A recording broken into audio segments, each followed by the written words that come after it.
Žodis kiborgas taip įsišaknijęs rusų kalboje, kad jo reikšmė nėra iš karto akivaizdi.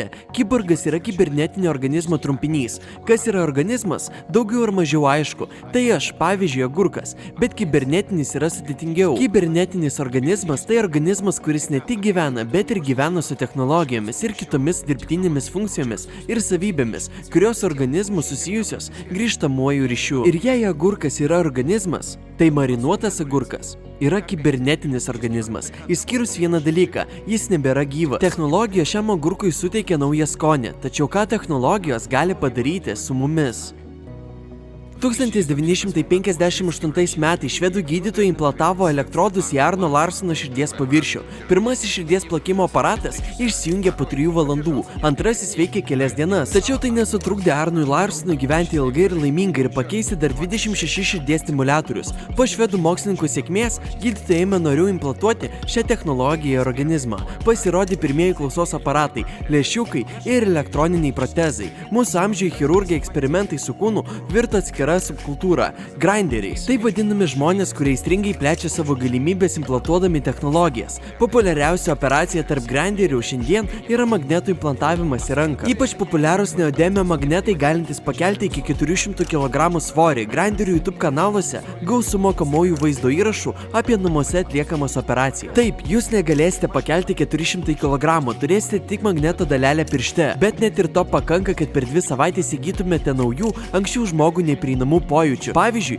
pajusti elektrinį ir magnetinį lauką. Į pirštą implantuotas magnetas susijungia su piršte esančiomis nervo galūnėmis ir išiškėja kiekvieną kartą, kai susidurite su magnetiniais laukais. Net ir labai silpnų impulsų pakanka, kad pajustumėte grįžtamąjį ryšį. Ypatingą malonumą pajusite, kai reikės ištraukti varžtą iš kompiuterio. Šiandien tai reikia po oda tarp nykščių rodomojo piršto įsidėti čipą ir galėsite nuotoliniu būdu valdyti spynas, šviesas, kompiuterius, automatinės duris, buitinius prietaisus ir net pinigus elektroninėje piniginėje. Tačiau ar įmanoma tapti tikrų kiborgų? Tai yra tokių tikrų, kad net galite gauti antspaudą pase ir valstybės šaukimą, jog esate kiborgas. Katalogas Neilas Harbisonas gimė su chromatopsija, ypatingo deltaizmo būsena. Tai kai žmogus pasaulį mato visiškai juodai baltą.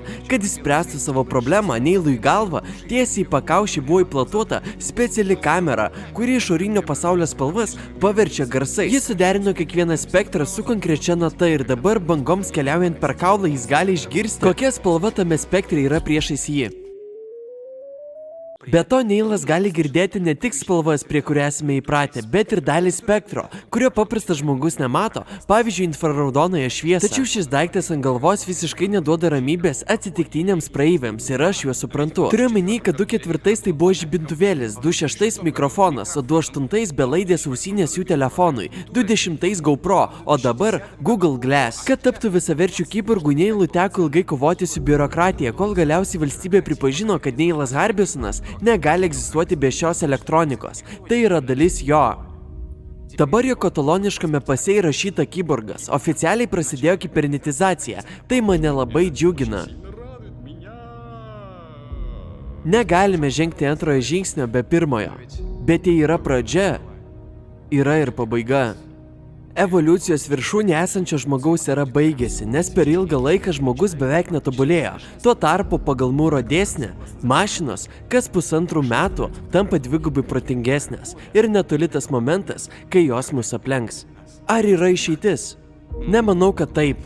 Tačiau kai ką galime pabandyti, reikia padidinti savo natūralų intelektą dirbtinio intelekto sąskaitą. Tapęs kiborgų profesorius Kevinas Jorikas įsitikinęs, neilgai trukus į mūsų smegenis bus implantuojami specialūs implantai, kurie susijęs mūsų mašinomis. Paprasti žmonės taps visiškai nekonkurencingi su kiborgais, tai išstums juos iš biuro. Visai neseniai biohakerių grupė iš Spitsburgo pristatė projektą, pavadintą Čirkadija ir Šiaurės žvaigždė, kurios idėja sujungti šios prietaisus į tinklą, kuris nuskaitys įvairių žmogaus kūno parametrus, sukurs naujus žmogaus pojūčius ir nuskaitys radiacijos lygį, informaciją paverčiant elektros impulsais, kuris savo ruožtu nuskaitys į ranką implantuotas magnetas. O kadangi magnetas jau yra susijęs su nervų sistema, spinduliuotę jausite tiesiai savo kūne. Grandinės pabaigoje Šiaurės žvaigždė nuskaito magnetų vibracijai ir užsidega 5 taškais. Dabar ne tik jūs, bet ir visi aplinkiniai supranta, laikas išeiti. Galima pagrįstai teigti, kad visi minėti didesni projektai efektai kol kas nėra labai praktiški, skirtingai nei Hugerio galūnės. Jo protezai geriau išlaiko kūną vertikalioje padėtyje ir leidžia jam įtilpti į sunkiausiai prieinamas vietas. Taip pat iš būgnininko Jasono Barneso rankų, kuris kūrė pašėlusi ritmą, ir dar žinoma iš Nigelo Eklando rankos, kurie atlieka neprilygstamą 360 laipsnių rankos sukimusi. Dabar įsivaizduokite, kaip epiška būtų atlikti tokį triuką viduriniųjų pirštų. Taip, jokių supergalių, jokio skraidimo, jokio matymo pro sienas. Visa tai gana kasdieniška, keista ir juokinga. Vieną rytą atsikėlė pardoneris Ričeris iš Jutos ir suprato, kad nori savo ausis paversti belaidėmis ausinėmis. Jis taip ir padarė. Tame pačiame keistame ir juokingame kiborgų segmente yra Robertas Spensas, dokumentinių filmų kūrėjas, turintis, sakykime, aukštesnę kvalifikaciją. Vietoj įprasto akies protezo Robas įsidėjo miniatiūrinę kamerą, užmaskuotą kaip akies obuolys. Dabar jis gali kurti dokumentinius filmus net tada, kai jam to nesinori. Taip, šie kiborgai gali pasirodyti esantis aukščiau absurdo, aukščiau realybės. Tačiau reikia suprasti, kad esame pačioje kelionės pradžioje ir kuo toliau technologijos tobulėja, tuo įdomiau tampa. Vienas paprasčiausių būdų tapti kiborgu – pasidaryti tatuiruotę. 2015 metais bendrovė Chaotic Moon pristatė veikiančią technologijų lipdukų koncepciją su grįžtamojo ryšių technologija tatuiruočių pavidalu. Toks pleistras gali skaityti, saugoti ir siųsti duomenis apie žmogaus kūno temperatūrą ar prakaitavimą tiesiai į išmanųjį telefoną. Ir iš esmės Chaotic Moon tatuiruotis yra antroji išmanioji oda, kuri tampa jūsų kūno dalimi. Ir nors kol kas egzistuoja tik prototipo pavidalu, galimybė jas įsigyti jau visai netoli. Ateityje šiuolaikiniai kiborgai galėtų daug ko pasimokyti, pavyzdžiui, iš krevetės ar dramblio. Ką konkrečiai ir kokias galimybės žmonės gali pasiskolinti iš gamtos, kad paverstų save superorganizmu, papasakosiu specialiame video. Jau temsta. Vėluoju į Madridą. Iki pasimatymo.